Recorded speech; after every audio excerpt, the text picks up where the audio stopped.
Margaret Sullivan wiped the dust from another cardboard box, her back aching from hours of sorting through her late uncle's belongings. The old man had lived alone in this cramped apartment for 30 years, and every corner seemed to hold another, forgotten treasure or piece of junk. She couldn't tell which was which anymore. Uncle Harold had been an odd duck. Everyone in the family agreed on that. He never married, rarely spoke about his past, and had a habit of collecting things that most people would throw away. Old newspapers, broken radios, worn-out shoes. Harold kept everything. Margaret's mother used to joke that Harold could find value in a rusty nail. The apartment smelled of old books and dust. Sunlight streamed through dirty windows, illuminating particles dancing in the air like tiny ghosts. Margaret had been at this for 3 days now, and she was starting to lose hope of finding anything worth keeping. The family had already claimed the few pieces of furniture they wanted. Now it was just her, sorting through decades of accumulated possessions. She pulled out another shoebox from under the bed. This one was heavier than the others, and something rattled inside when she shook it. Margaret opened the lid, expecting to find more of Harold's usual collections, maybe bottle caps or old buttons. Instead, she found herself looking at a jumbled mess of old jewelry, coins, and what looked like broken watch parts. Most of it appeared worthless. Tarnished costume jewelry that had seen better days, foreign coins that probably weren't worth anything, and several watches that had clearly stopped working years ago. Margaret almost closed the box and added it to the donation pile. But something made her pause. At the bottom of the box, wrapped in an old handkerchief, was a pocket watch. It was different from the others somehow. Heavier. The metal had a rich, golden color that didn't look like the cheap brass of the other pieces. Margaret carefully unwrapped it and held it up to the light. The watch face was white with black numbers, and despite its age, the glass crystal was remarkably clear. The hands had stopped at 3:17, but the watch felt solid in her hands. There were scratches on the case and the chain was missing, but something about it seemed important. Special. Margaret turned the watch over and squinted at the back. There was writing etched into the metal, but years of handling had worn it smooth. In places, she could make out what looked like a name and some numbers, but she couldn't read them clearly in the dim light of the apartment. She slipped the watch into her purse, telling herself she'd look at it more carefully later. The rest of the jewelry went into the donation box. Margaret didn't know much about watches, but this one felt different. Maybe it was worth getting appraised, or maybe it was just another piece of Harold's junk. Either way, she wasn't ready to give it away just yet. The next morning, Margaret sat at her kitchen table with a magnifying glass and good lighting, examining the watch more carefully. The front was marked with the word Hamilton in elegant script. She'd heard of Hamilton watches before. Her father had mentioned them as being good quality, though that was years ago. The back of the watch told a more interesting story. Etched into the metal were the words, "Presented to Lieutenant James Morrison, United States Army, 1943.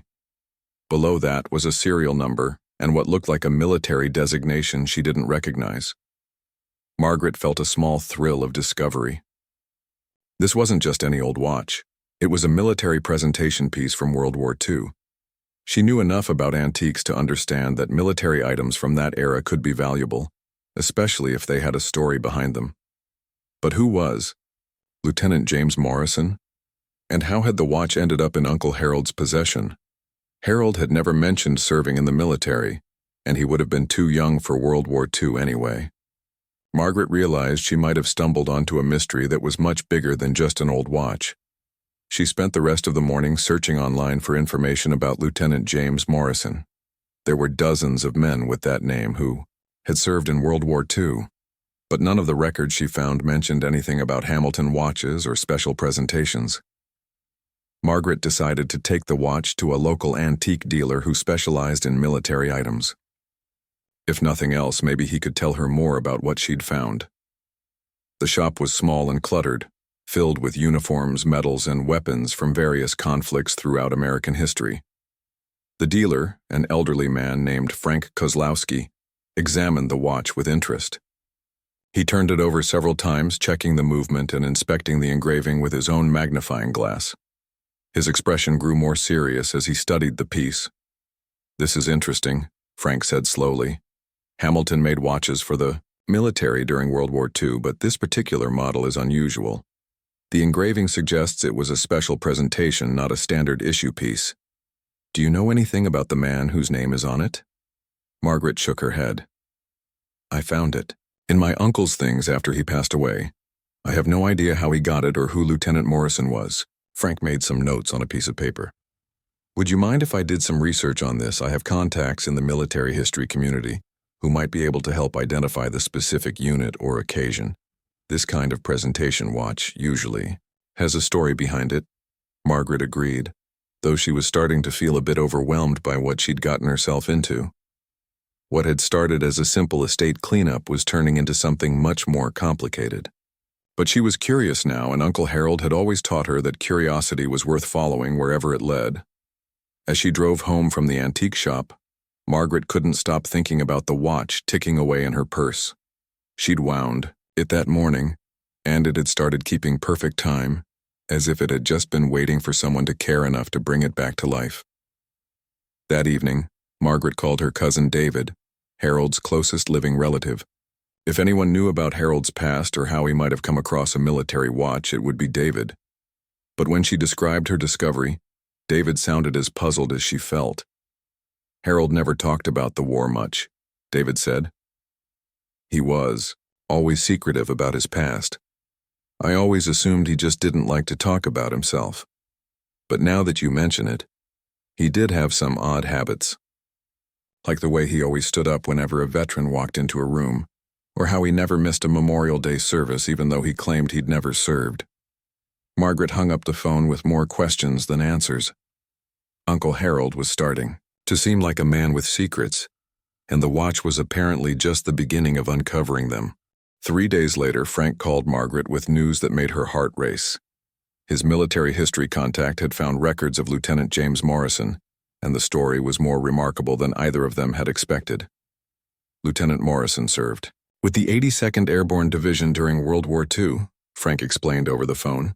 He was part of the D-Day invasion and later fought in the Battle of the Bulge. According to the records, he was awarded the Silver Star for gallantry in action during the liberation of a French village in 1944. Margaret scribbled notes as Frank continued. "Here's where it gets really interesting. The Hamilton watch was presented to Morrison by his commanding officer after he single-handedly saved 12 wounded soldiers during a German counterattack. He carried them one by one to safety while under heavy fire. The watch was engraved with a personal message from General Omar Bradley himself. The name Bradley sent a chill down Margaret's spine. Even she knew that Omar Bradley was one of the most famous American generals of World War II. If this watch had come from him personally, it wasn't just valuable, it was historically significant." "There's more," Frank said, his voice dropping to almost a whisper. "Morrison went missing in action 3 weeks after receiving the watch. His body was never recovered. The Army presumed him dead and sent his personal effects home to his family in Ohio. But according to these records, the watch wasn't among them." Margaret felt the room spinning slightly. "So how did Uncle Harold end up with it?" "That's the million-dollar question. Either Morrison survived and somehow gave the watch to your uncle, or someone else ended up with it after Morrison disappeared. Either way, this watch shouldn't exist in a civilian's possession." That evening, Margaret sat staring at the watch on her kitchen table. Under the bright light, she could now see details she'd missed before. The hands were beautifully crafted, and when she looked closely at the dial, she could see tiny Hamilton logos etched near the 12 and 6 positions. This was clearly a high-quality timepiece made to last. But more than its craftsmanship, the watch seemed to carry weight beyond its physical presence. Every tick reminded her that it had once belonged to a hero, a man who had risked everything to save his fellow soldiers. And now, somehow, it had found its way to Uncle Harold's shabby apartment. Margaret decided she needed to learn more about her uncle's past. She'd always assumed Harold was just an eccentric old man who'd never done anything particularly noteworthy. But the watch suggested there might be more to his story than anyone in the family had realized. She started by going through Harold's papers more carefully. Most of what she found was routine: bills, bank statements, subscription renewals for magazines about trains and history. But buried in a manila folder at the bottom of a desk drawer, she discovered something unexpected.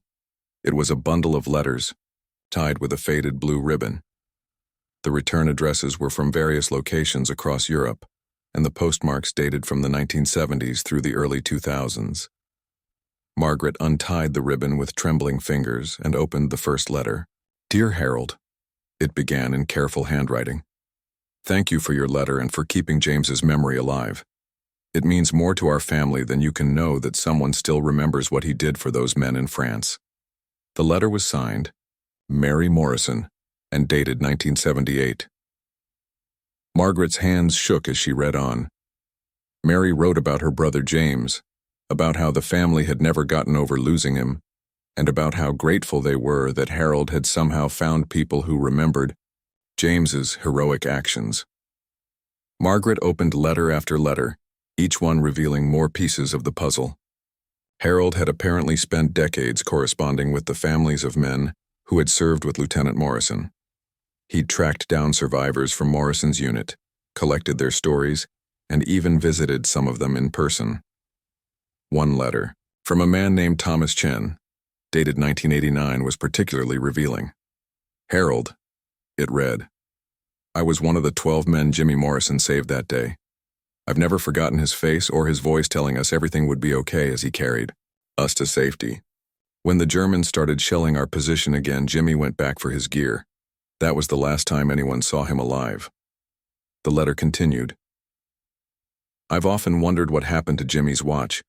His commanding officer made such a big deal about presenting it to him. General Bradley himself shook Jimmy's hand and told him it was from a grateful nation. Jimmy was so proud of that watch. He wound it every morning like it was the most important thing in the world." Margaret felt tears forming in her eyes as she read Thomas Chen's account of that terrible day. According to his letter, the German shelling had been so intense that the surviving soldiers couldn't search for Morrison's body. When the area was finally secured hours later, there was no trace of the young lieutenant. Another letter, this one from Morrison's sister Mary in 1995, mentioned something that made Margaret's breath catch. "Harold, I've been thinking about what you said in your last letter about James possibly surviving the initial attack. Our family received a letter from a French resistance fighter in 1947 claiming he'd helped an injured American soldier in the winter of 1944. The description matched James, but the Army told us it was probably mistaken identity." Margaret realized she was holding pieces of a puzzle that Harold had been working on for most of his adult life. Her uncle hadn't just been a collector of random junk. He'd been a detective, trying to solve the mystery of what had happened to Lieutenant James Morrison. But the biggest question remained unanswered. How had Harold gotten the watch in the first place? None of the letters explained that crucial detail. They all assumed Harold already had it and was trying to learn more about its original owner. Margaret decided to visit the address she'd found for Thomas Chen. According to the letters, he lived about 2 hours away in a retirement community. If anyone could explain how Harold had come to possess Morrison's watch, it might be one of the men Morrison had saved. The retirement home was a pleasant place with well-maintained gardens and friendly staff. Thomas Chen was now in his late 90s, but his mind was still sharp. When Margaret explained who she was and showed him the watch, his eyes filled with tears. "I haven't seen that watch in over 80 years, he said, his voice shaking. Jimmy was so proud of it. He showed it to all of us after the ceremony, said it was going to remind him every day why we were fighting over there." Thomas held the watch gently as if it might break in his hands. "Your Uncle Harold was a good man, young lady. He visited me several times over the years, always asking questions about Jimmy, always trying to piece together what happened that day." Margaret leaned forward. "Mr. Chen, do you know how Uncle Harold got the watch? He never explained that part to our family." Thomas was quiet for a long moment, staring at the watch face. "Harold never told you the whole story, did he? That man carried a secret for 60 years, and I think it was eating him up inside." Thomas Chen's weathered hands trembled as he continued to hold the Hamilton watch. Margaret could see that the old soldier was struggling with memories that had been buried for decades. She waited patiently, sensing that whatever he was about To tell her would change everything she thought she knew about Uncle Harold. Your uncle wasn't just some collector interested in war stories, Thomas finally said, his voice barely above a whisper. Harold was there that day in France. He was the one who found Jimmy Morrison after the shelling stopped. Margaret felt the world tilt slightly. What do you mean he was there? Harold never served in the military. He was too young for the war. Thomas shook his head slowly. Harold wasn't a soldier, that's true, but he was there all the same. You see, after our unit got scattered by the German attack, some of us ended up in a small French village called Belleville. The locals had been helping downed Allied airmen and wounded soldiers for months, hiding them from the Germans. The old man's eyes grew distant as he remembered. Harold was just 16 years old then, but he was working with the French resistance. His real name wasn't Harold Sullivan. That came later. Back then, he was Henri Dubois, and he was one of the bravest kids I ever met. Margaret's mind reeled. Uncle Harold had been French? She thought about his slight accent that the family had always attributed to some speech impediment. Now it made perfect sense. Henri had been helping Allied soldiers escape through the Underground Railroad for over a year. Thomas continued. When our unit got hit, the French resistance found us and brought us to a safe house. That's where I first met your uncle. He couldn't have been more than 120 pounds soaking wet, but he had nerves of steel. Thomas described how Harold, then Henri, had volunteered to search the battlefield for any survivors from their scattered unit. It was incredibly dangerous. German patrols were still in the area, and the forest was littered with unexploded shells. But Henri knew the terrain better than anyone. He found Jimmy Morrison 2 days after the attack, Thomas said. Jimmy was barely alive, trapped under some fallen timber near what used to be an old barn. Henri managed to get him back to the village, but Jimmy was hurt bad. Real bad.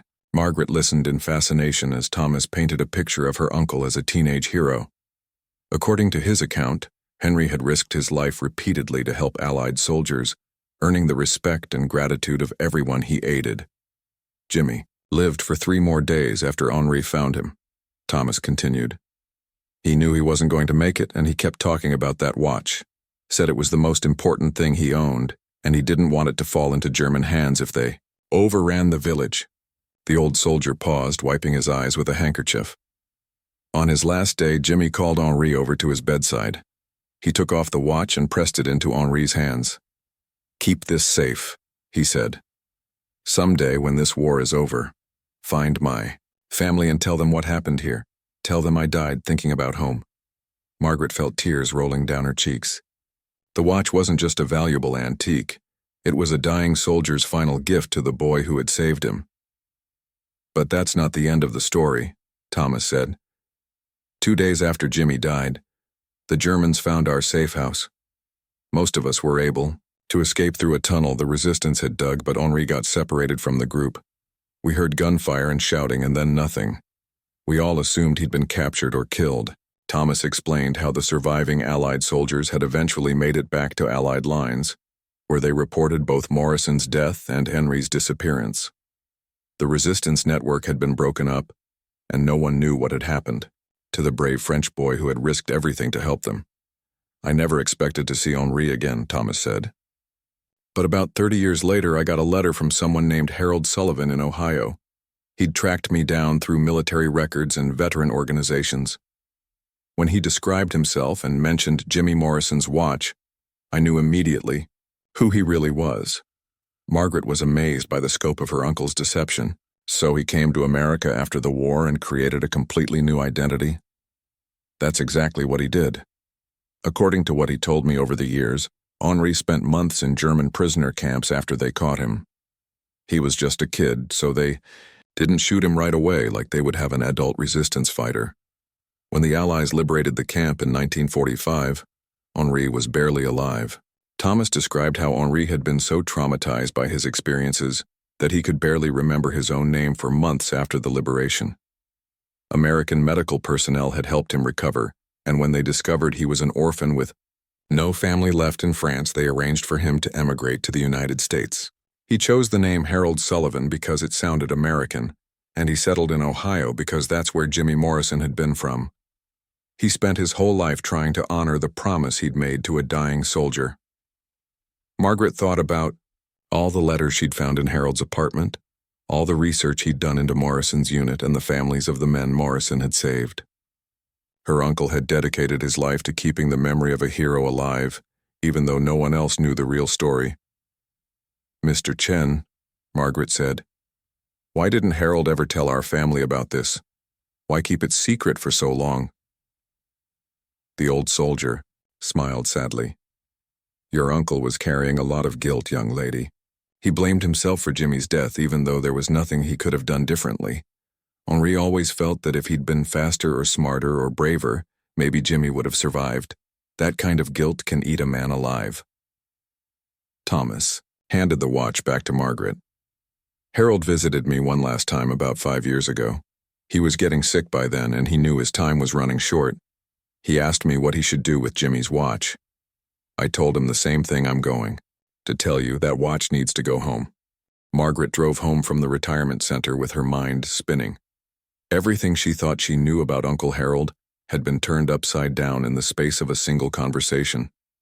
The quiet, odd man who collected junk had actually been a war hero who had spent 60 years carrying the burden of a dying soldier's final request. She spent the next several days researching Lieutenant James Morrison and his family. Using the information from Harold's letters and Thomas Chen's memories, she was able to piece together more of Morrison's story. James had been 22 when he died, the youngest of 3 brothers from a farming family in rural Ohio.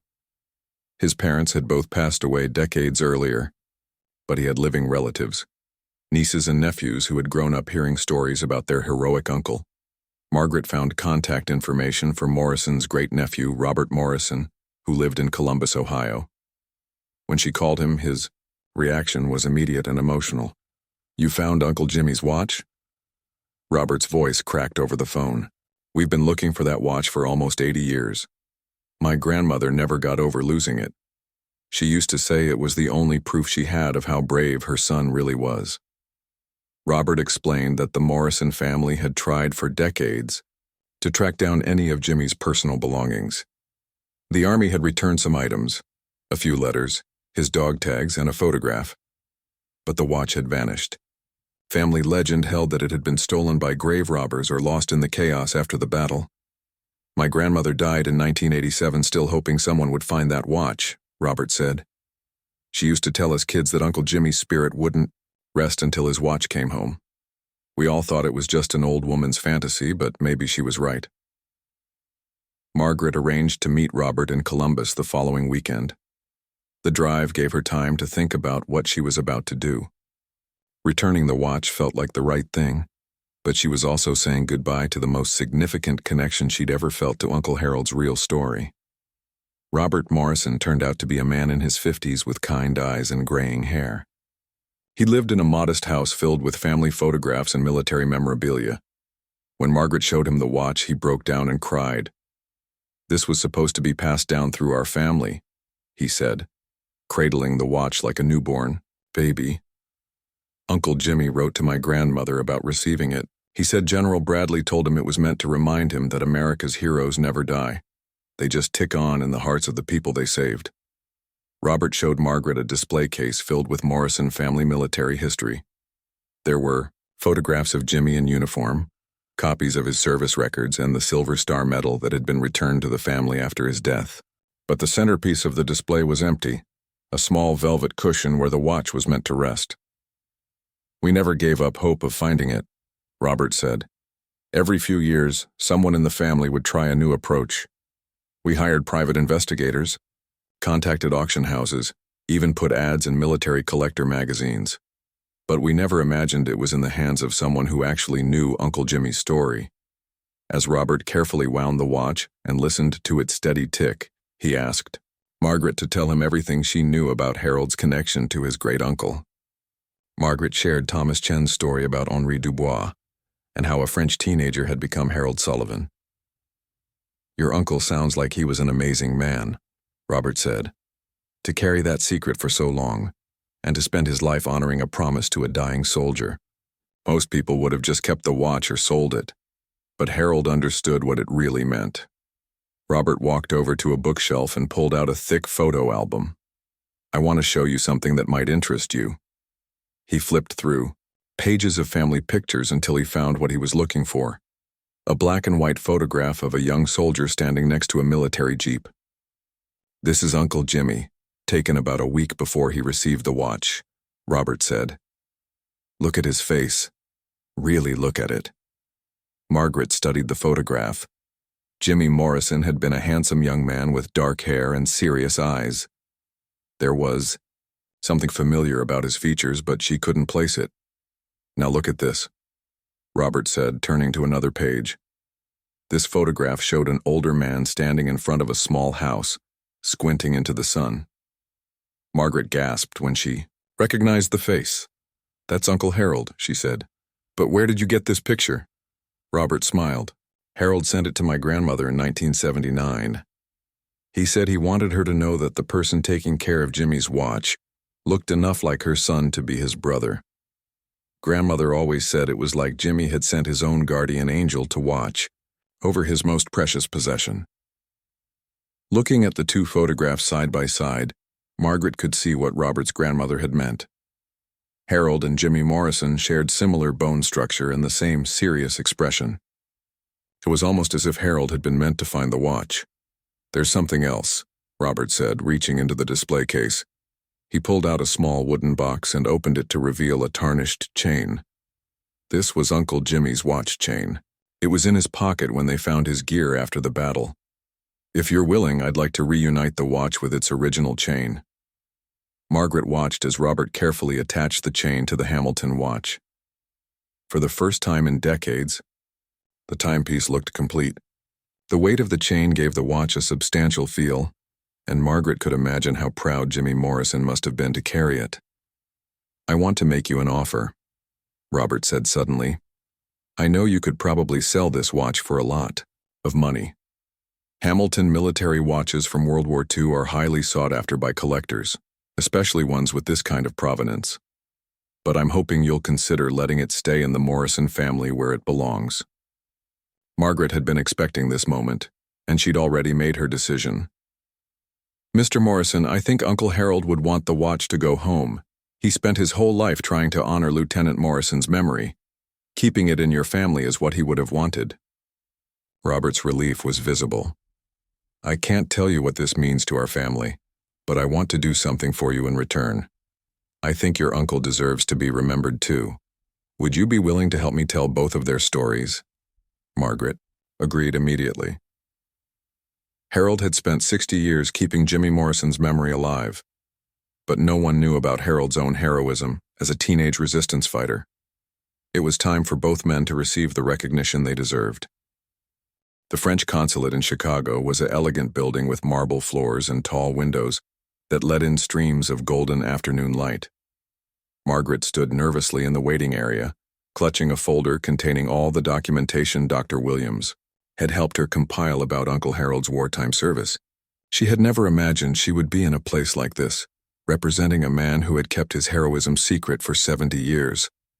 Consul General Marie Dubois, no relation to Harold's original French name, was a distinguished woman in her 60s, who spoke with the precise English of someone who had spent years in diplomatic service. When Margaret explained why she had come, the consul's entire demeanor changed from polite professionalism to genuine amazement. "Monsieur Henri Dubois," the consul said, reviewing the documents Dr. Williams had prepared. "Yes, we have been searching for this man for quite some time. The French government has been working to identify resistance fighters who disappeared during the war, particularly those who were never properly recognized for their service." The consul explained that Henry's resistance cell had been particularly effective, but most of its members had either been killed or had disappeared after the war. The French government had been trying to piece together their stories to ensure their sacrifice was properly honored. "According to our records, Henri Dubois was responsible for saving the lives of over 200 Allied soldiers," Consul Dubois said.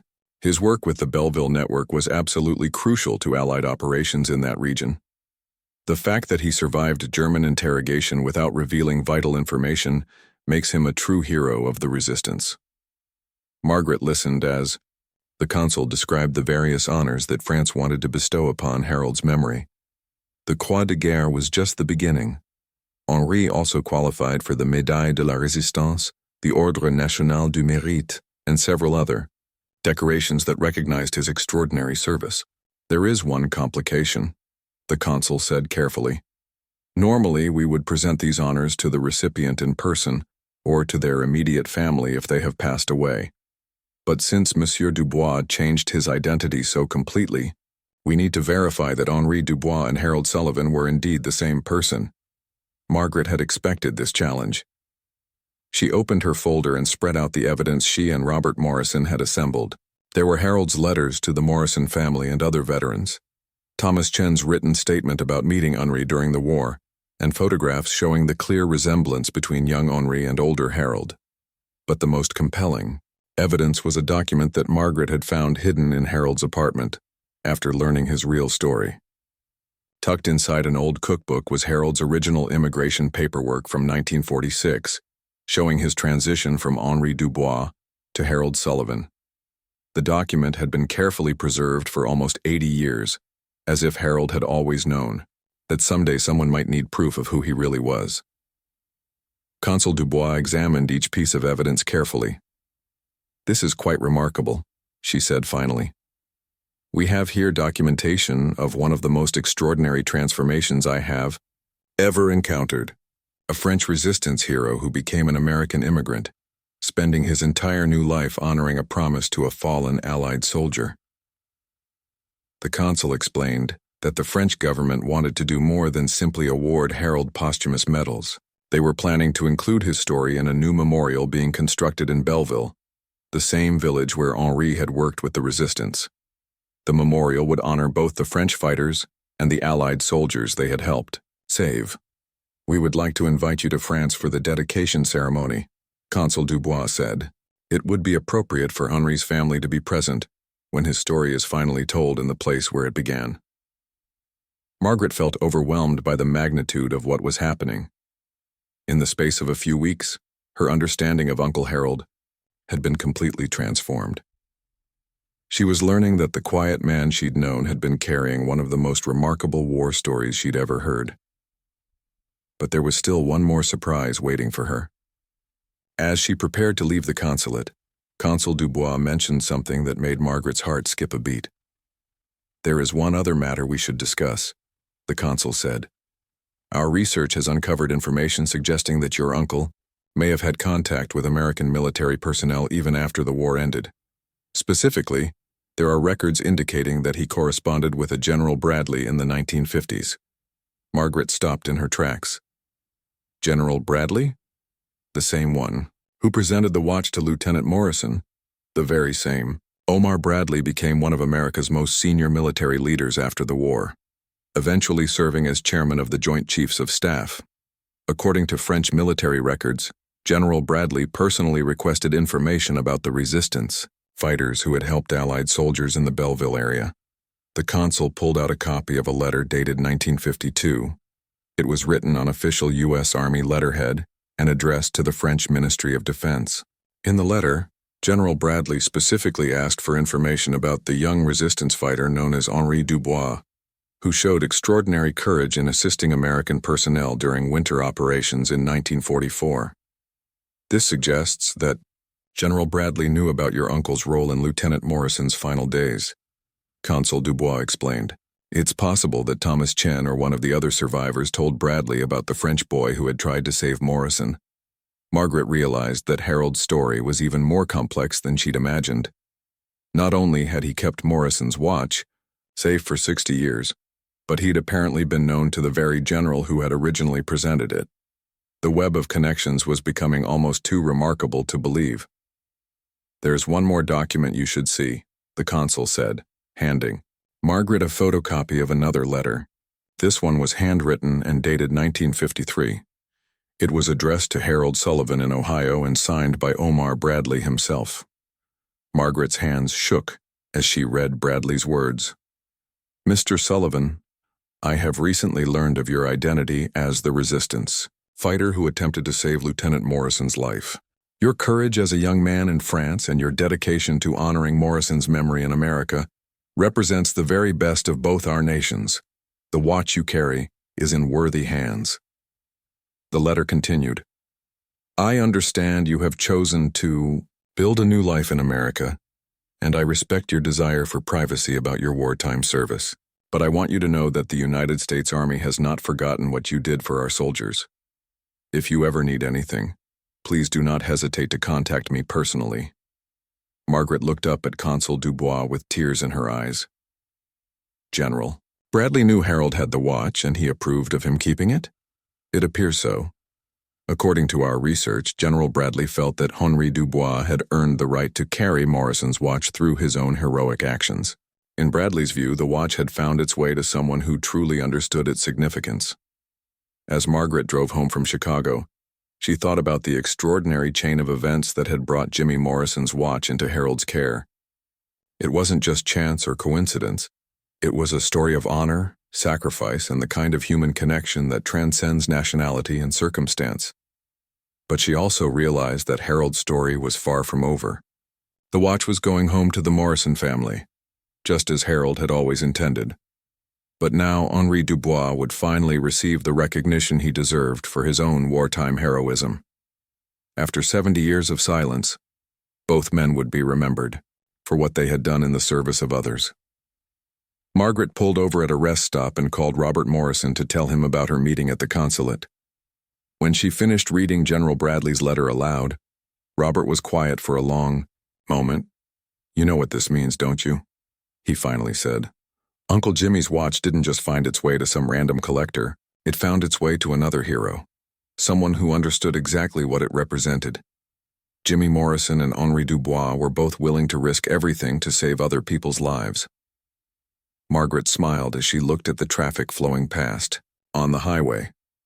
"Uncle Harold always said that some things were meant to be. I used to think he was just talking about his collections of old junk. But maybe he was talking about something much bigger." The next morning, Margaret received a call that would set the final pieces of Harold's story in motion. It was from a man named Colonel James Hartley, a military attaché at the Pentagon who had been contacted by Dr. Williams about the Morrison watch discovery. "Ms. Sullivan," Colonel Hartley said, "I understand you've uncovered quite a remarkable story about your uncle and a World War II Hamilton watch. I'm calling because this story has attracted some very high-level attention here in Washington." Margaret braced herself for more surprises. "What kind of attention, Colonel?" "The kind that comes from the Secretary of Defense's office. It seems that General Bradley's letter to your uncle was preserved in the Army's historical archives. When Dr. Williams inquired about military records related to Henri Dubois, it triggered a review of some very old files." Colonel Hartley explained that the Pentagon had been conducting a comprehensive review of Allied cooperation with resistance movements during World War II. Harold's story, with its documentation spanning from 1944 to the present day, represented one of the most complete records they had ever discovered. "The Secretary would like to extend an invitation to both you and the Morrison family to attend a special ceremony at Arlington National Cemetery," Colonel Hartley said. "We want to formally recognize both Lieutenant Morrison's heroism and your uncle's service to the Allied cause." Margaret could hardly believe what she was hearing. Uncle Harold, who had spent his entire American life trying to remain invisible, was about to be honored at the most prestigious military cemetery in the United States. But Colonel Hartley wasn't finished. "There's something else you should know, Ms. Sullivan. The Army has been in contact with the Hamilton Watch Company about your uncle's story. Hamilton wants to create a limited edition commemoration watch, honoring both Morrison and Dubois. They're calling it the Hero's Watch, and proceeds from sales will go to veterans organizations." Margaret thought about how Harold would have reacted to all this attention. The man who had hidden his past for 60 years was about to become the subject of military ceremonies, historical documentation, and even a commemorative watch. She suspected he would have been both embarrassed and deeply moved by the recognition. The irony wasn't lost on her that a watch, the very symbol of time's passage, had become the key to unlocking a story that had been hidden for decades. Jimmy Morrison's Hamilton had done more than just keep time. It had preserved memory, maintained connection, and ultimately brought recognition to two heroes who might otherwise have been forgotten by history. The ceremony at Arlington National Cemetery took place on a crisp October morning when the leaves were just beginning to turn gold. Margaret stood beside Robert Morrison and his extended family, watching as uniformed soldiers prepared for the memorial service that would finally honor both Lieutenant James Morrison and the man she had known as Uncle Harold. The past 3 months had been a whirlwind of media attention, historical research, and emotional discoveries. Word of the Hamilton Watch story had spread through military history circles and eventually reached national news outlets.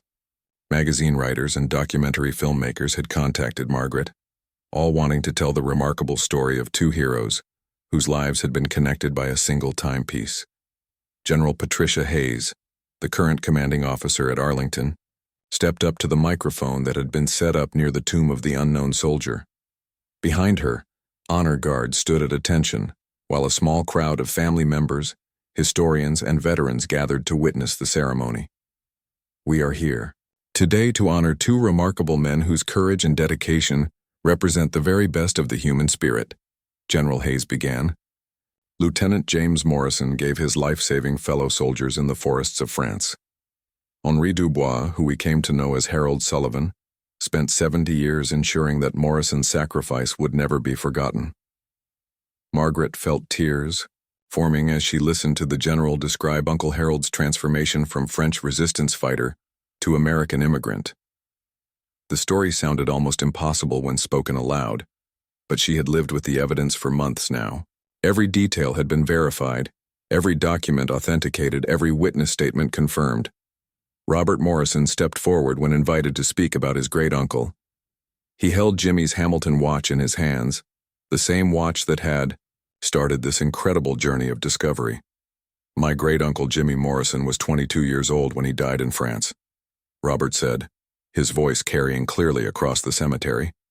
He died believing that his actions mattered, that saving those 12 soldiers was worth the ultimate sacrifice. But Jimmy also died believing that his watch, his most precious possession, would be lost forever. Robert paused, looking out at the assembled crowd. What Jimmy couldn't have known was that his watch would find its way to someone who understood sacrifice just as deeply as he did. Henri Dubois was 16 years old when he risked his life to save Jimmy and the other wounded soldiers, and Harold Sullivan spent the next 60 years proving that some promises are too important to break. When it was Margaret's turn to speak, she found herself thinking about all the small moments from her childhood, when Uncle Harold had seemed sad or distant. Now she understood that he'd been carrying the weight of history, the responsibility of being the sole keeper of Jimmy Morrison's memory. I grew up thinking my Uncle Harold was just a lonely old man who collected junk, Margaret said. I never understood why he kept so many old things, or why he was always writing letters to people we'd never met. Now I know that Harold wasn't collecting junk at all. He was collecting memories, preserving stories, and keeping promises. She pulled out the bundle of letters Harold had exchanged with veterans and their families over the decades. These letters show that Harold never forgot the men who served with Jimmy Morrison. He tracked down their families, recorded their stories, and made sure their sacrifice was remembered. Harold turned Jimmy's final request into a lifetime mission. The ceremony continued with presentations from French officials who had traveled to Washington specifically to honor Henri Dubois. The French ambassador presented Margaret with the medals Henri had earned but never received, the Croix de Guerre, the Médaille de la Résistance, and a special citation for his work helping Allied soldiers escape German capture. But the most emotional moment came when Colonel Hartley presented Margaret with something unexpected. The Army had located Jimmy Morrison's original military file, including personal effects that had been stored in archives for 8 decades.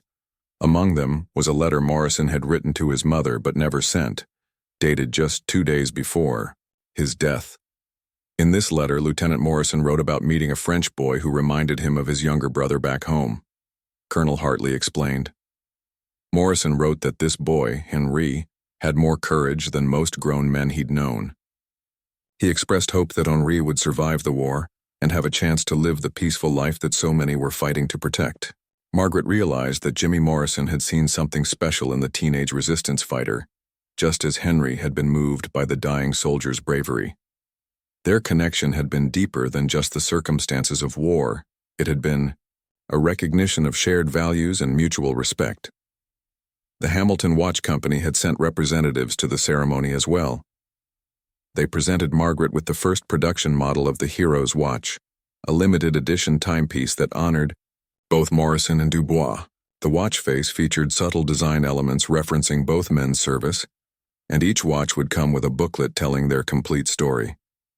"We've received orders for over 5,000 Heroes watches already," the Hamilton representative explained.